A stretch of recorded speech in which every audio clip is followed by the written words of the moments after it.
Sutra teratai yang menakjubkan. Bab 21, Kekuatan Gaib Tathagata. 8 kelompok makhluk melindungi Dharma dan berharap tenang tentram. Sinfasyang Sutra Teratai episode 1774. Buddha menunjuk langsung pada sumber dari batinnya dengan secara bebas mengungkapkan harapan mendasarnya serta menggunakan doktrin ajaran yang selaras sempurna dalam menjelaskan kata-kata untuk mengobati dunia. Dimanapun sutra teratai dibabarkan, semua tempat seketika memperoleh perlindungan dari 8 kelompok dewa dan naga.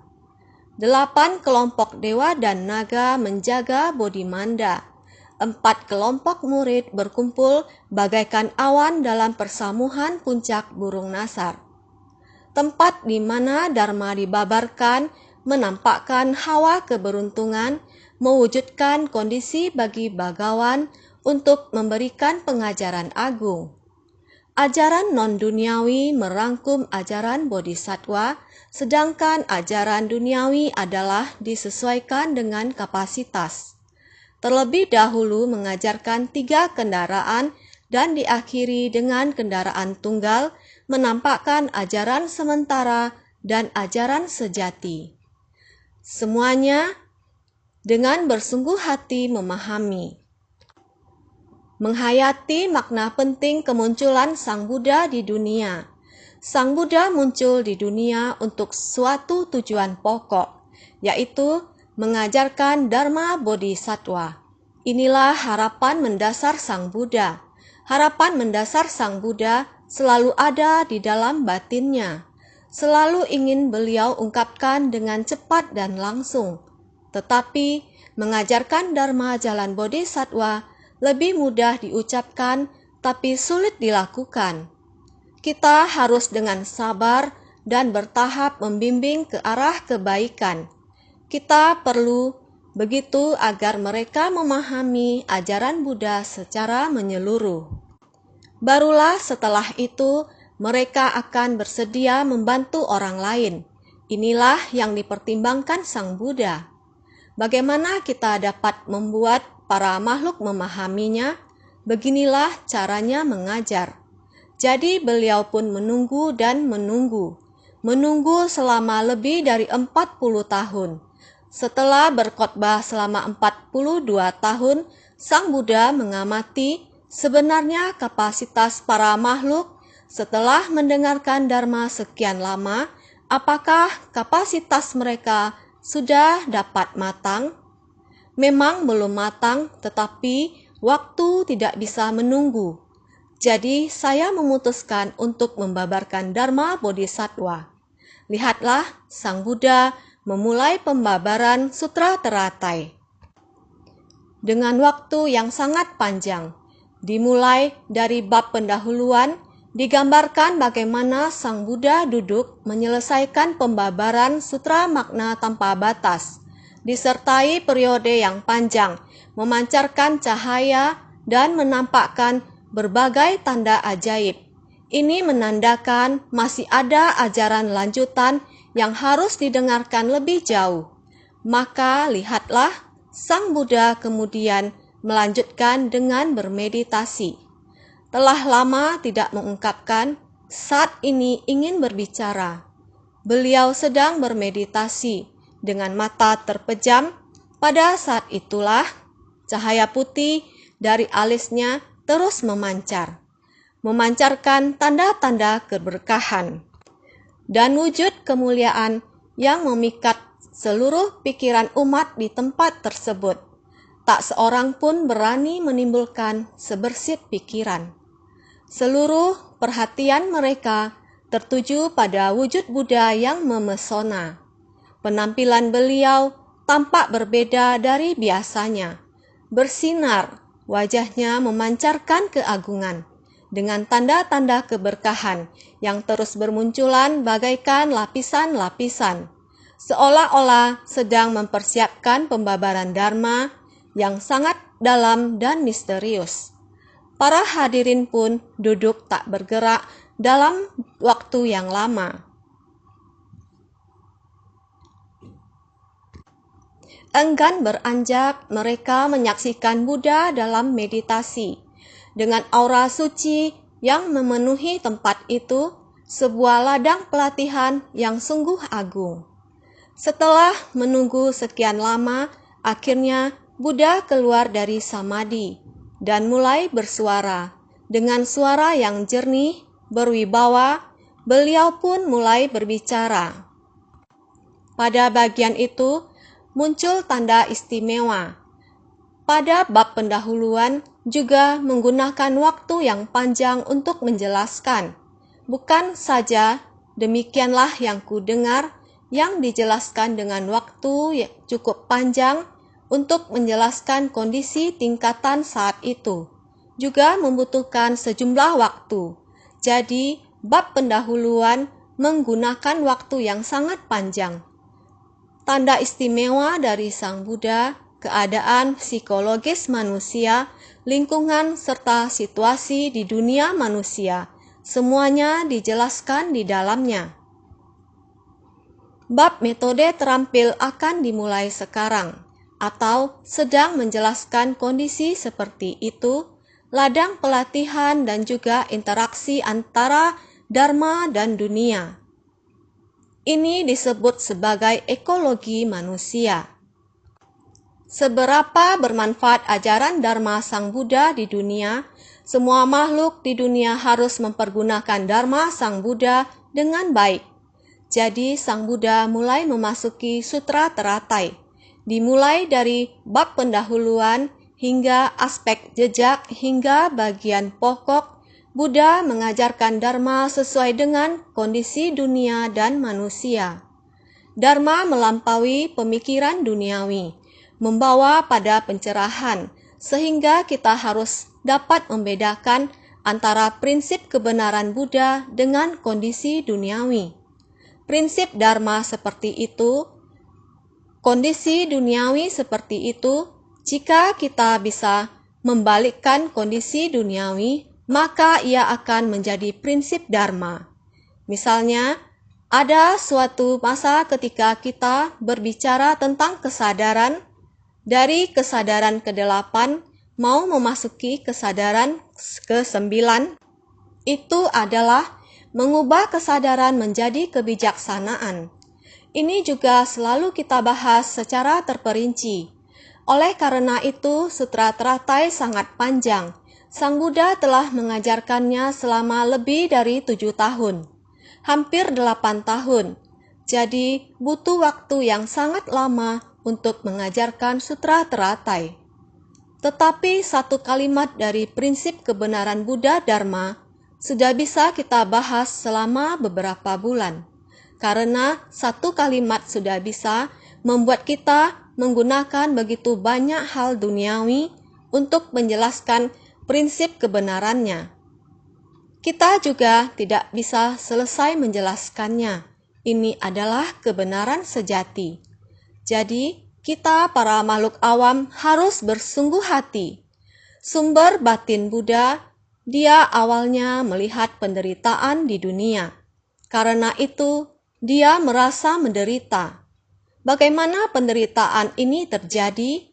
Bagaimana supaya diri sendiri dapat memahaminya, lalu mengatasi penderitaan di dunia?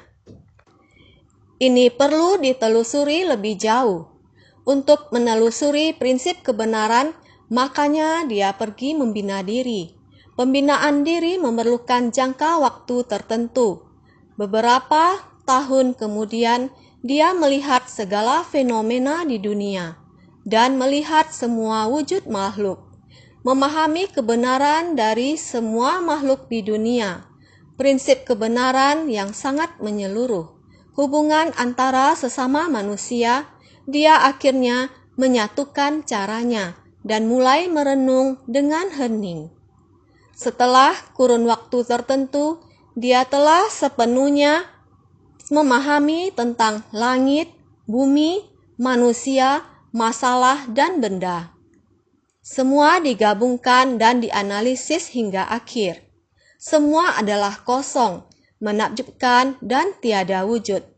Batin dia sangat tenang. Maka secara perlahan-lahan sebelum fajar tiba, dia terhubung dengan cahaya bintang dari langit dan alam semesta. Dalam sekejap, dalam keheningan dan kekosongan itu, dalam sekejap itu dia terhubung. Sepenuhnya adalah menyatu dengan alam semesta.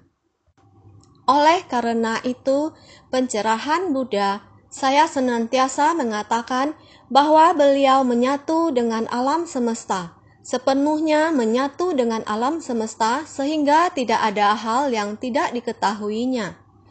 Tidak ada prinsip yang tidak dipahaminya. Kebenaran ini sungguh patut kita puja dan hormati. Patut kita terima dalam setiap kehidupan. Menerima ajaran Buddha Dharma, kita hendaknya membuat ikrar yang besar. Karena sekalipun kita telah mendengar Dharma, kita masih belum mampu memahami sepenuhnya pikiran Sang Buddha. Di manakah sebenarnya sumber pikiran Sang Buddha? Ribuan sutra dan naskah kembali ke Sutra Teratai. Sutra Teratai yang mengungkapkan pikiran Buddha. Karena makhluk hidup tidak mengerti atau memahami, maka Sang Buddha harus sangat sabar, perlahan-lahan mengajar dan membimbing makhluk hidup.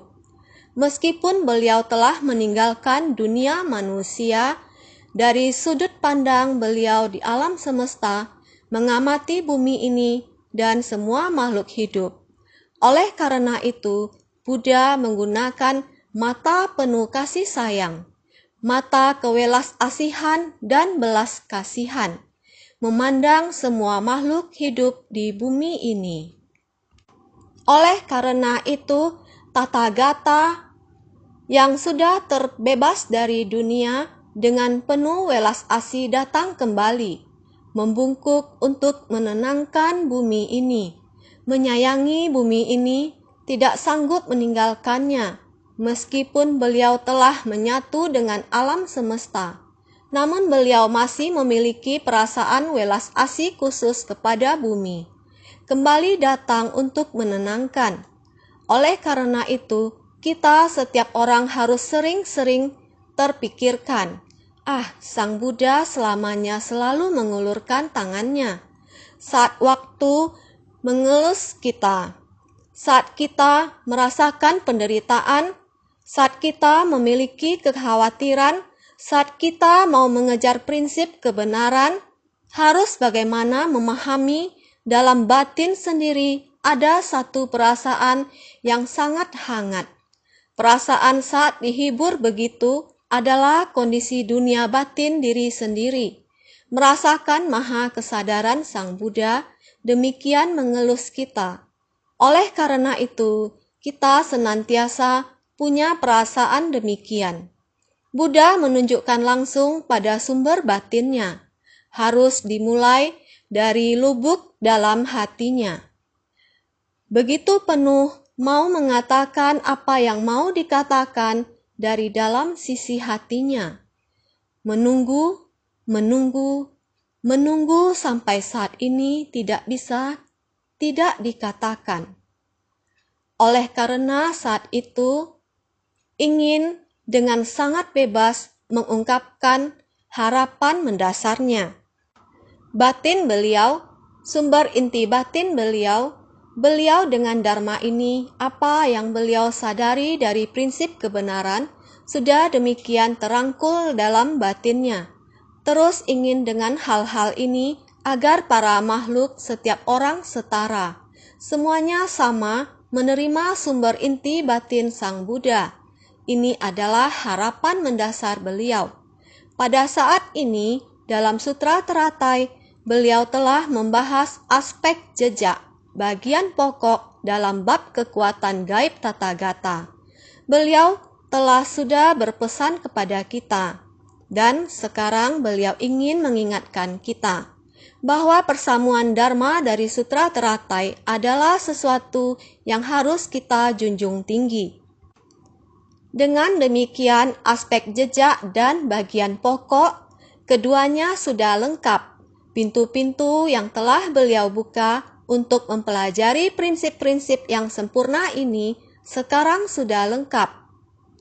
Dengan secara bebas mengungkapkan harapan mendasarnya, serta menggunakan doktrin ajaran yang selaras sempurna dalam menjelaskan kata-kata untuk mengobati dunia. Mengacu pada tempat ini, di manakah sutra teratai dibabarkan? Di puncak burung nasar. Di manakah puncak burung nasar? Ada di dalam hati setiap orang. Dikatakan jauh, tidak juga. Sebenarnya sangat dekat di hati. Yang dimaksud dengan dekat di hati adalah kamu mengerti kata-kata yang saya ucapkan. Dan apa yang sedang aku katakan? Ajaran Buddha tentang jalan Bodhisattva dan Dharma Bodhisattva. Ketika berbicara tentang ajaran Buddha tentang jalan Bodhisattva, di mana setiap orang bekerja untuk memberi manfaat bagi orang lain. Apakah Anda memahami hal ini? Saya mengerti. Saya tahu apa yang Anda katakan. Kamu begitu dekat di batinku. Batinmu dan batin saya semuanya adalah batin Buddha. Bukankah itu dekat di hati? Baru-baru ini, tahun 2020, kita selalu terhubung dengan perwakilan dari seluruh dunia secara online. Insan ceci tersebar di seluruh dunia. Pandemi kali ini, pandemi virus corona, semua orang di seluruh dunia pun merasakan hal yang sama. Jadi yang harus diperhatikan adalah seluruh dunia. Yang harus dirangkul pun adalah seluruh dunia. Yang harus dirangkul pun adalah seluruh dunia. Sudah menjalankan Dharma Bodhisattva yang sama dengan maksud hati Buddha, yakni memberikan manfaat kepada manusia, bersumbangsi kepada orang-orang ini, saling berinteraksi dengan mereka. Bagaimana dengan kondisimu di sana? Kondisi di tempat ini, saat ini seperti ini, saat ini begitu kekurangan masker. Dimulai dengan masker, hal ini belum pernah terjadi sebelumnya. Saat membabarkan Dharma, Sang Buddha belum pernah menyampaikan mengenai masker. Namun ajaran dari mulutnya terus-menerus dikatakan.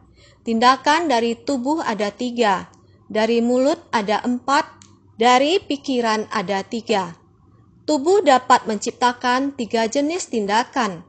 Mulut dapat menciptakan 4 jenis tindakan. Pikiran kita dapat menciptakan 3 jenis tindakan. Jadi kamu mau menjalankan 10 tindakan bajik. Tindakan yang bisa dilakukan oleh tubuh ada 3 macam. Batin bisa menghasilkan 3 macam pikiran. Namun yang bisa dilakukan oleh mulut ada 4 jenis. Tindakan bajik dari mulut dapat menciptakan berkah di tengah masyarakat, disebut sebagai berkah dari mulut. Namun jika setiap membuka mulut selalu menciptakan kejahatan, melukai orang, menghancurkan dunia, mengotori dunia, ini semua juga bisa dilakukan oleh mulut. Sehingga saat ini bagaimana untuk mencegah penyebaran virus? Caranya dengan menjaga mulut ini. Mulut harus mengatakan perkataan yang benar. Mulut harus ditutup, tidak boleh mengundang virus masuk. Sang Buddha telah menyelimuti dan melindungi kita hingga saat ini. Memberitahu kita akan ketidakkekalan, racun, dan cara penyebarannya. Terdapat sebuah makhluk tak terlihat. Raja setan, penyebar racun, yang menyebarkan racun tanpa wujud. Juga terdapat raja setan tanpa racun. Ini merujuk kepada dewa yang melihat dari 3 kaki di atas kepala. Juga raja setan tanpa racun merujuk kepada bodhisattva. Kita harus tahu akan hal ini. Yang berwujud dan tidak berwujud. Dalam dunia tanpa wujud, jika kita memiliki kesalahan, Hal-hal tanpa wujud juga mencari inang untuk dilekati. Setiap harinya kita membahas, mulut manusia menciptakan karma buruk. Ketika kita membuka mulut kita akan menciptakan karma buruk yang tiada habisnya. Dalam kurun waktu 1 hari, kondisi bumi pada tahun 2020 dengan 7 miliar orang setiap harinya telah membunuh 2 juta kehidupan.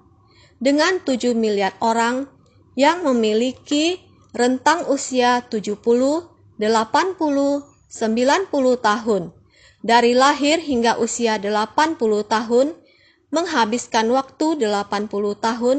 Bagi seseorang yang berusia 90 tahun, menghabiskan waktu 90 tahun. Berapa banyak kehidupan yang telah dikonsumsi oleh mulutnya?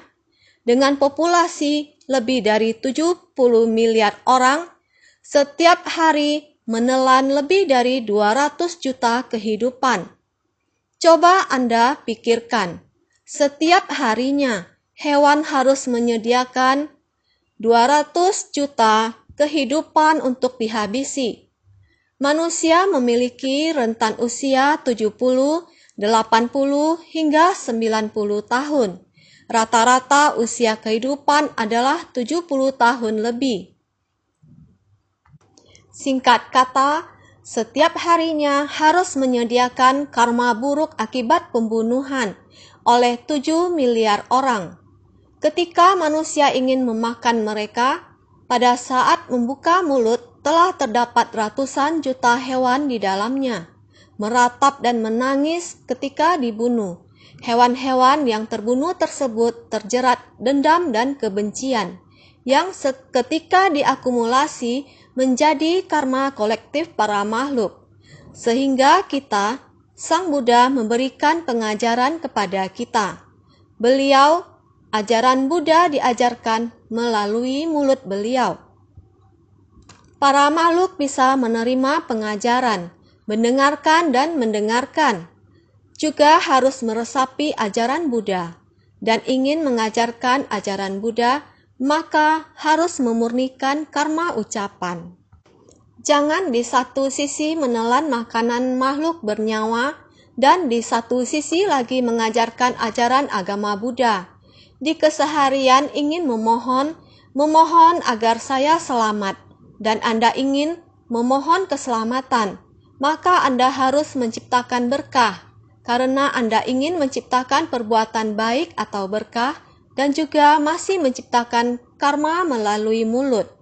Membunuh, karena Anda memakan atau menelannya makhluk bernyawa, menyebabkan orang harus membunuhnya, melukai nyawanya. Ini merupakan rantai dari karma. Rantainya berkelanjutan, menciptakan karma pembunuhan, menelan makanan bernyawa. Jadi dharma yang harus dijelaskan sebenarnya sangatlah banyak. Jika kita bisa di dalam keseharian bersentuhan menggunakan dharma, bersentuhan dengan materi, harus mengerti akan dharma. Dharma yang biasa didengar, meresap ke dalam, terpahat di hati, dimasukkan ke dalam batin. Ketika bersentuhan dengan permasalahan dan materi, kita harus menggerakkan dharma kita untuk menghadapi permasalahan duniawi. Dengan demikian, maka kita akan bisa tersadarkan sendiri, mengingatkan bervegetarian, vegetaris, jangan membunuh makhluk, menumbuhkan karma baik, menciptakan berkah bagi dunia. Dengan demikian barulah benar-benar bisa untuk melenyapkan bencana. Maka dapat dikatakan Sang Buddha ingin datang dengan secara bebas mengungkapkan harapan mendasarnya. Sebenarnya beliau memiliki prinsip kebenaran yang selaras dan sempurna. Tergantung kita apakah mendengar atau tidak.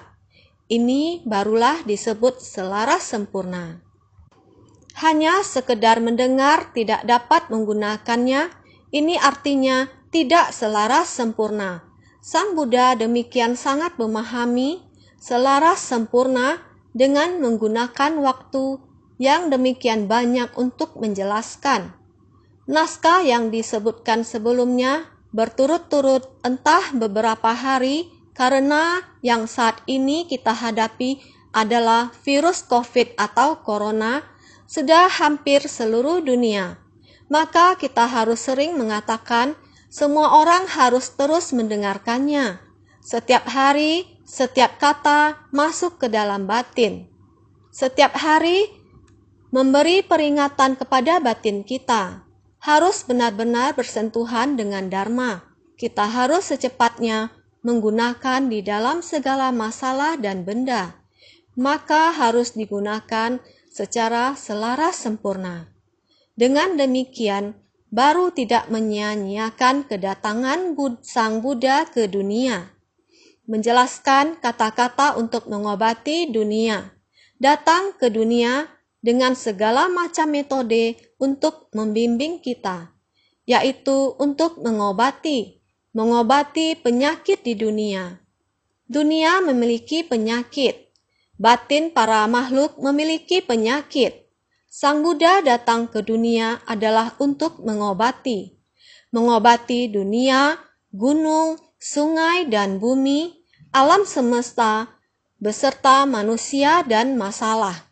Alam semesta kecil, inilah Sang Buddha. Menjelaskan kata-kata untuk mengobati dunia hanya dengan satu bahasa, diterjemahkan ke berbagai bahasa. Kita belakangan ini hanya melalui daring tahun 2020. Melalui daring menggunakan 10 lebih jenis bahasa. Di saat yang sama, mereka tidak berhenti menerjemahkan. Jika tidak diterjemahkan, tidak akan dimengerti. Bergantung pada daring ini, sejenis suara yang disebarkan. Harus menggunakan berbagai jenis bahasa untuk disebarkan. Maka, menjelaskan kata-kata untuk mengobati dunia juga harus dijelaskan, agar kalimat ini menjadi kalimat tersebut. Terjemahan, maka di tempat yang sama, menjelaskan kata-kata untuk mengobati dunia, dimanapun sutra teratai dibabarkan, lokasi tempat pembabaran sutra teratai, bukankah sebelumnya terus-menerus dikatakan, asalkan ada sutra teratai di setiap pelosok daerah, maka akan ada sekelompok perlindungan dewa dan naga di sana untuk melindungi. Makanya, sekalipun semuanya diterima, 8 kelompok dewa dan naga dan lainnya, makanya 8 kelompok pelindung dewa dan naga ini sebenarnya datang untuk melindungi ladang pelatihan, tempat yang memiliki sutra teratai. 4 kelompok murid berkumpul bagaikan awan, seperti berada di puncak burung nasar. Persamuhan puncak burung nasar di tempat ini hendak memberikan pidato. Itu dinamakan tempat di mana Dharma dibabarkan, menunjukkan keberuntungan, menampakkan ajaran sementara dan ajaran sejati. Persamuhan puncak burung nasar ini, begitu banyaknya pelindung Dharma di sana. Buddha dari 10 penjuru telah datang. Bodhisattva juga datang. Ini dinamakan ladang pelatihan. Berada di bawah pohon mustika, lingkungan di sekitar tempat yang memiliki sutra teratai, maka akan memiliki keuntungan seperti ini. Mirip seperti stupa mestika juga akan muncul di pernyataan tersebut. Karena Buddha Prabu Taratna juga membangkitkan ikrar yang sama di sana di tempat membabarkan sutra teratai. Maka Buddha Prabu Taratna akan muncul. Makanya di dalam batin setiap orang memiliki puncak burung nasar. Asalkan di dalam batinmu memiliki sutra teratai, berarti di dalam memiliki stupa mestika.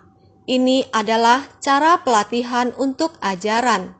Tempat pelatihannya sangat agung. Oleh karena itu, ajaran non-duniawi merangkum ajaran Bodhisattva. Buddha hadir di dunia ini tidak lain adalah untuk membimbing dan mengajarkan jalan Bodhisattva. Para Bodhisattva tersebar ke berbagai penjuru dunia. Karena luasnya dunia ini, Dharma harus menjangkau kemanapun, agar para makhluk bisa atau dapat bersentuhan dengan Buddha Dharma. Kita sungguh bersyukur dengan kemajuan teknologi sekarang ini. Meskipun kita berada di Taiwan, di negara atau pulau kecil ini, namun Dharma dapat disebarkan, luaskan ke seluruh dunia. Kini begitu banyak negara yang bersatu hati, menyatukan satu niat pikiran. Satu niat pikiran ini ditarik ke tempat yang sama, dalam waktu yang bersamaan, meski terdapat perbedaan waktu, namun tiada perbedaan seketika. Pada detik yang sama, semuanya mendengarkan suara guru. 2000 tahun yang lalu, ketika Buddha Sakyamuni mengajarkan Dharma, saat itu di tempat pelatihan itu, para bodhisattva dari 10 penjuru datang berkumpul di tempat itu. Di tempat itu mendengarkan Dharma. 4 kelompok murid pun juga hadir di sana. Hari ini kita menggunakan teknologi untuk terhubung di alam semesta dan alam Dharma. Di mana ada koneksi teknologi, hati semua orang dapat menyatu. Sedang mendengarkan sutra teratai, ajaran non-duniawi. Meskipun ajaran ini non-duniawi, kemunculan Buddha di dunia ini membawa kebijaksanaan. Dan Buddha kembali hadir ke dunia ini untuk membabarkan Dharma. Beliau membimbing batin makhluk awam dan mengajarkan mereka untuk menapaki jalan Bodhisattva. Ketika batin yang masih fana diarahkan dan disatukan ke dalam ajaran Bodhisattva, inilah ajaran Bodhisattva, menarik kembali batin mereka agar menjadi murni dan teguh. Di jalan Bodhisattva, inilah Dharma yang perlu kita hayati dengan sungguh-sungguh. Jadi, ajaran duniawi adalah disesuaikan dengan kapasitas. Sang Buddha telah melampaui dunia, datang ke dunia untuk mengajar begitu banyak hal, membuat kita melampaui tahap manusia awal. Untuk mempraktikkan jalan Bodhisattva, ini juga disebut ajaran duniawi. Buddha membabarkan ajaran duniawi disesuaikan dengan kapasitas para makhluk. Butuh berapa lama? Lebih dari 40 tahun. Terlebih dahulu mengajarkan 3 kendaraan dan diakhiri dengan kendaraan tunggal, menampakkan ajaran sementara dan ajaran sejati. Ini semua orang seharusnya menghayatinya. Terlebih dahulu menggunakan metode terampil, disesuaikan dengan akar kapasitas kecil, sedang, dan besar dari para makhluk. Hingga membabarkan sutra teratai, beliau menyatukannya dalam sutra teratai. Sama juga ada bab metode terampil. Bahkan dalam membabarkan sutra teratai, masih sangat banyak perumpamaan dan ekspresi. Masih ada ajaran metode terampil, selalu 3 kendaraan dan kendaraan tunggal, ajaran sementara dan ajaran sejati. Ini adalah ajaran Buddha yang menakjubkan.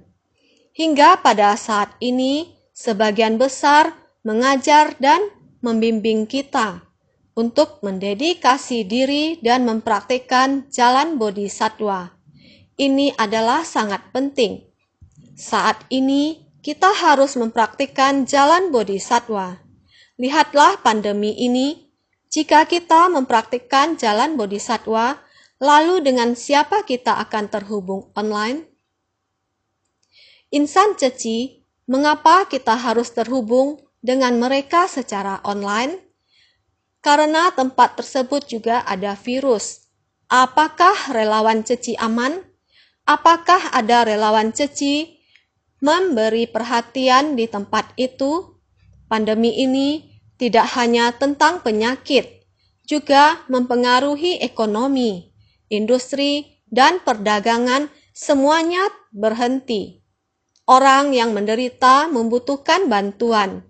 Apakah kalian sudah memobilisasi orang? Apakah kalian sudah bersumbangsi? Bodhisatwa di seluruh dunia harus melindungi diri mereka sendiri dan membantu orang lain di saat yang bersamaan. Inilah mengapa kita perlu terhubung dengan seluruh dunia. Inilah juga mengapa kita perlu melindungi diri kita sendiri. Juga harus peduli terhadap orang lain. Ini disebut memberi manfaat bagi diri sendiri. Pada saat yang bersamaan, juga memberi manfaat bagi orang lain. Ini adalah tiga kendaraan sebelumnya dan satu kendaraan, kemudian ajaran kecil, ajaran metode terampil, dan menjaga diri sendiri. Menanyakan kabar. Apa kabar? Yang terpenting adalah menanyakan apakah seluruh negara aman. Sebagian besar ekologi di tempat itu, industri dan perdagangan telah berhenti. Tidak ada pekerjaan dan tidak ada makanan. Orang-orang yang bekerja pun langsung berhenti bekerja dan tidak punya apa-apa untuk dimakan. Apakah kalian peduli dengan orang-orang itu? Ini semua sangat penting. Jadi ini juga sama dengan 3 dalam 1. Mohon semuanya pikir dengan sungguh hati. Oleh karena itu, terlebih dahulu mengajarkan 3 kendaraan dan diakhiri dengan kendaraan tunggal, menampakkan ajaran sementara dan ajaran sejati, juga merupakan bentuk perhatian. Dan kemudian bagaimana keadaan negara itu saat ini? Apakah kalian ada peduli dengan kedamaian orang-orang itu? Di masyarakat ini, apakah mereka bekerja dengan baik? Di era ini, kita perlu mendengarkan masukan dari mereka tentang berbagai hal. Oleh karena itu, kita semua harus tahu. Jadi, naskah sutra teratai sebelumnya mengatakan, 2 suara ini memenuhi semua dunia Buddha pada 10 penjuru, semua bumi bergetar dalam 6 jenis goncangan. Sutra teratai bab 21, kekuatan gaib tata gata. Suara adalah suara ini. Sang Buddha mulai ingin berbicara. Suara itu sebagai tanda pembukaan. Orang-orang di sekitar pun ikut memberi tanda bahwa mereka sudah siap. Semua orang menenangkan diri dan duduk dengan baik. Juga bersiap mendengarkan dharma. Bila ada gerakan, maka ada suara. Baik suara yang keluar dari mulut atau suara dari orang yang bergerak, 2 suara ini memenuhi semua dunia Buddha pada 10 penjuru. Juga bisa menggunakan penjelasan seperti ini. Bagaimanapun ini disebut sebagai kondisi kehidupan. Suatu wujud dari gerakan, Sang Buddha pada dasarnya duduk tenang. Semua orang yang ingin mendengarkan Dharma duduk tenang. Ketika mau mulai berbicara, orang yang mau berbicara akan membuka suara. Tubuh juga akan ikut bergerak, dan orang yang mendengar bersiap untuk mendengar, juga akan menggeser tubuhnya ke posisi yang baik, juga akan bergerak. Ada gerakan, maka akan ada suara. Ini sangat lebar. Ini yang telah kita bahas sebelumnya, 6 jenis goncangan untuk menarik 10 perhatian kita, membangunkan kita dan menyesuaikan diri kita.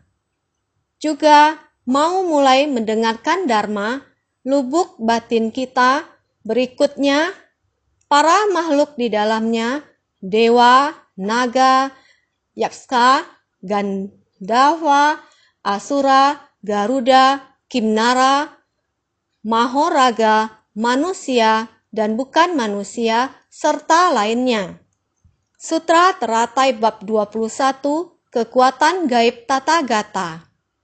Ini adalah 8 kelompok dewa dan naga yang sebelumnya sudah sering dijelaskan, yakni dari dewa, naga, serta lainnya.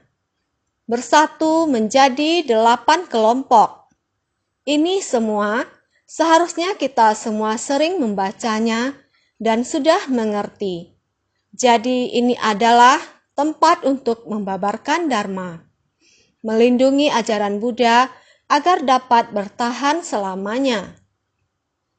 8 kelompok dewa dan naga melindungi ajaran Buddha agar dapat bertahan selamanya.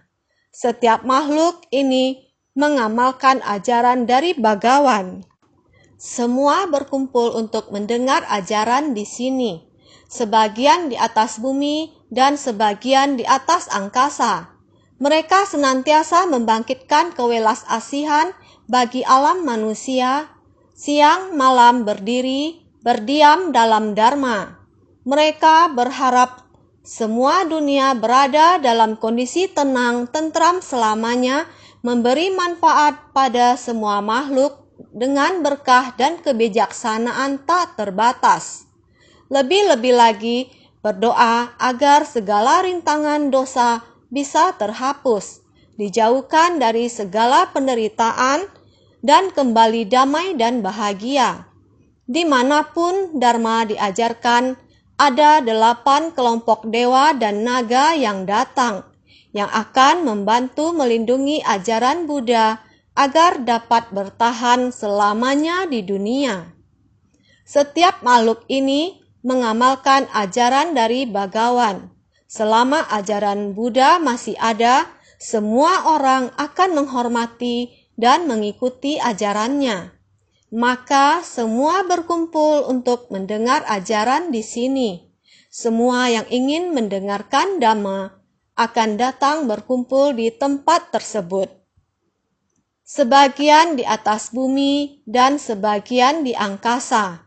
Bukan hanya manusia saja yang datang, namun juga para makhluk di atas bumi. Dan juga makhluk di angkasa yang juga datang mendengarkan Dharma. Jadi mereka senantiasa membangkitkan kewelas-asihan bagi alam manusia, siang malam berdiam dalam Dharma. Makhluk yang tinggal di angkasa termasuk juga di langit seperti para dewa, naga, dan 8 jenis makhluk surgawi lainnya. Semua yang di atas bumi dan angkasa dan lainnya juga datang ke tempat ini di mana Dhamma diajarkan. Demi untuk mendengarkan ajaran, mereka berharap semua dunia berada dalam kondisi tenang, tentram selamanya. 8 kelompok dewa dan naga pelindung Dharma mendengarkan Dharma di tempat ini. Mereka sendiri juga melatih diri dan berikrar, berharap semua dunia berada dalam kondisi tenang, tentram selamanya. Mereka semua datang mendengarkan Buddha membabarkan Dharma, adalah untuk melindungi persamuhan Dharma ini dan memohon kedamaian bagi dunia. Mereka berikrar memberi manfaat pada semua makhluk dengan berkah dan kebijaksanaan tak terbatas. Semua orang harus menciptakan berkah. Benar, mereka harus menciptakan berkah. Dengan mengakumulasi berkah setetes demi setetes akan menjadi berkah yang besar. Sama seperti pandemi ini, kita baru melihatnya pada akhir April 2020. Pada tanggal 30 April, kita akan membuat pelunasan mengenai masker yang dibutuhkan oleh dunia dan oleh Ceci yang telah dikeluarkan hanya sampai sekarang tanggal 30 April. Berapa banyak uang yang telah dikeluarkan? Lebih dari 1,62 miliar yen hingga 30 April. Sekarang sudah tanggal 8 Mei. Berapa yang tersisa? Tidak tahu. Berapa lama ini akan berlanjut? Tidak tahu. Ini mungkin tampak biasa saja. Masker yang ada di mulut setiap orang ternyata telah membungkus seluruh dunia. Hanya sistem Ceci saja jumlah yang harus dibayar pada masa pelunasan dilakukan pada tanggal 30 April. Jumlahnya lebih dari 1,6 miliar untuk alat perlindungan diri dan masker. Masih ada masa depan dan sekarang dimulai lagi. Berapa banyak penghentian kerja membuat masakan terputus. Penghentian kerja membuat makanan terputus dan alat dapur terputus. Dapur tidak dapat memasak nasi. Beberapa hari lalu saya mengatakan seorang mama Kenya, ibu tunggal Panina, anak itu menangis karena lapar, sehingga ibunya harus mengisi panci dengan air dan menaruh batu di dalamnya. Api yang dibuat dari cabang-cabang pohon untuk memberi tahu anak-anak bahwa ibu mereka sedang memasak. Memasak apa? Air, masak batu. Air, masukkan batu ke dalam panci agar keluar asap untuk menghilangkan rasa lapar anak. Bagaimana cara memakan batu? Hanya agar anak-anak mengira itu adalah masakan. Kisah ini beberapa hari yang lalu saya sudah ceritakan. Kemarin saya menerima sebuah kabar yang sangat menenangkan. Kisah ini telah menarik perhatian dunia internasional. Bahkan surat kabar juga telah memuatnya. Keluarga ini keluarga dari seorang ibu tunggal yang juga telah menerima bantuan makanan. Yang dikirim juga sangat banyak. Sedikit demi sedikit dari setiap orang, semua orang ikut berkontribusi. Dan sekarang sudah banyak orang yang menyumbangkan bahan makanan. Kemarin saya mendengarnya, saya merasa terhibur. Benar, bagaikan satu genggam beras terkumpul menjadi lebih dari 3.000 kilogram. Cerita ini terjadi di Myanmar. Saya hanya sekedar menyampaikan informasi ini, dan ternyata banyak yang mendapatkan manfaat dari informasi ini. Oleh karena itu, mari kita anjurkan semangat akumulasi kebajikan sedikit demi sedikit. Jadi singkatnya, kita harus tahu menciptakan berkah. Berkah dan kebijaksanaan tak terbatas. Tetesan demi tetesan terkumpul menjadi satu. Dibutuhkan banyak orang untuk menciptakan berkah secara bersama. Apabila pendidikan berskala besar ini dapat membuat semua orang merenung kembali, lalu timbul niat baik dan menciptakan berkah, tetes demi tetes terkumpul, maka setetes demi setetes ini bisa menjadi kendi. Tetesan air dapat menjadi sebuah sungai. Butiran beras dapat terkumpul menjadi sebakul. Jika bantuan seperti ini dapat terus mengalir, maka tidak akan kekurangan.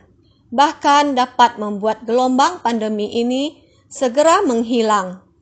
Obat terbaik untuk menyembuhkan penyakit adalah dengan mengajak semua orang untuk menumbuhkan niat baik dan menciptakan berkah. Menjalani pola makan bervegetarian dan mematuhi sila. Inilah obat mujarab untuk dunia. Saat ini, alam semesta sedang sakit. Manusia juga sedang sakit. Maka obat terbaik adalah dengan bervegetarian dan menciptakan berkah. Ini sangat penting. Oleh karena itu, jika semua orang dapat demikian, maka seluruh rintangan karma dapat dihilangkan. Jika semua orang dapat menciptakan berkah, maka seluruh rintangan karma dapat dihilangkan, dijauhkan dari segala penderitaan dan kembali damai dan bahagia. Inilah pesan yang terus-menerus ingin disampaikan kepada semua orang. Dan juga merupakan ajaran dari Buddha. Kebetulan membahas naskah sutra bagian ini, kebetulan pada saat ini kejadian di dunia muncul. Prinsip kebenaran Buddha membahas sampai di sini.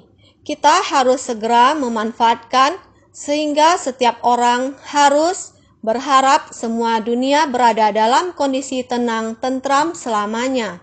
Semua orang harus berikrar memberi manfaat pada semua makhluk dengan berkah dan kebijaksanaan tak terbatas.